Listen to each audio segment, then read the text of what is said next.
Honorable Speaker, I agree with you that indeed the debt waiver for sugarcane farmers was never sanctioned by the executive. It is this House. And therefore what the governor for Nyeri was doing was also casting aspersions on our mandate, our constitutional mandate, as the House that did approve that waiver. And more importantly, Honorable Speaker, Honorable Speaker, as the leader of minority says, all Kenyans are taxpayers.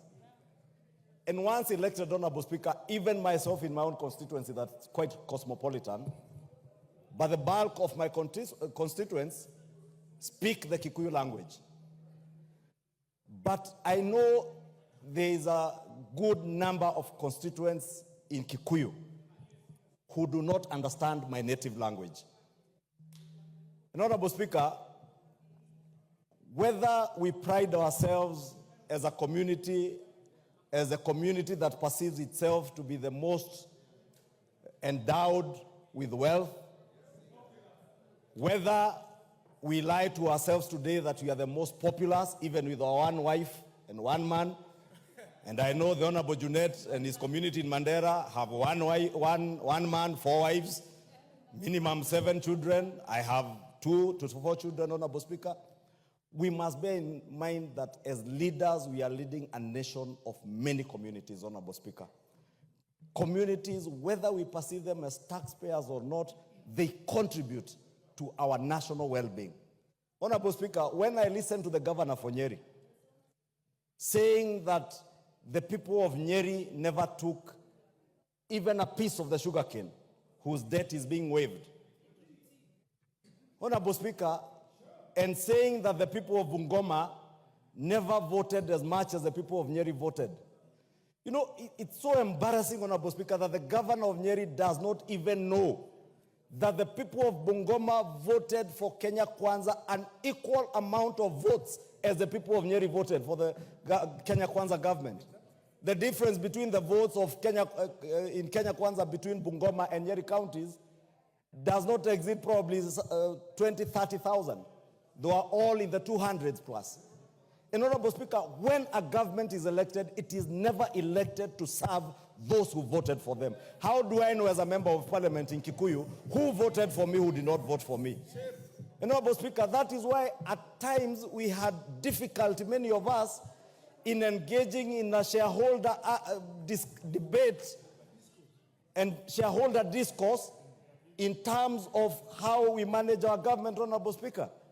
And Honorable Speaker, let me just say, I don't know whether we are not at liberty to discuss the conduct of the governor for Nyeri in this House without a substantive motion.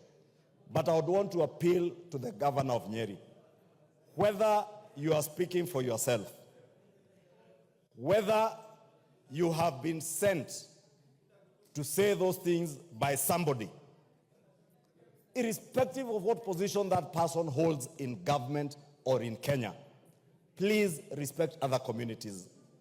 Please appreciate that sugarcane farmers in Kenya deserve debt waiver just like coffee farmers deserve the coffee waiver that we have given them in this budget and in previous budgets, Honorable Speaker.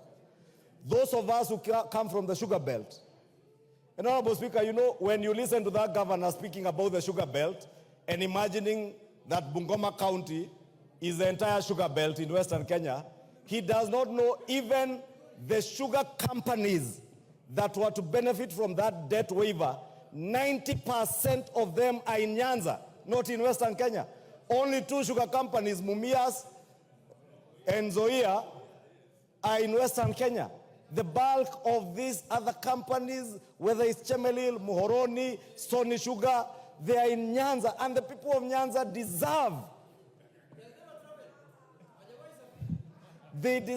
to benefit from taxpayers' money, Honorable Speaker, just like the people of Kiambu deserve to benefit from the coffee debt waiver.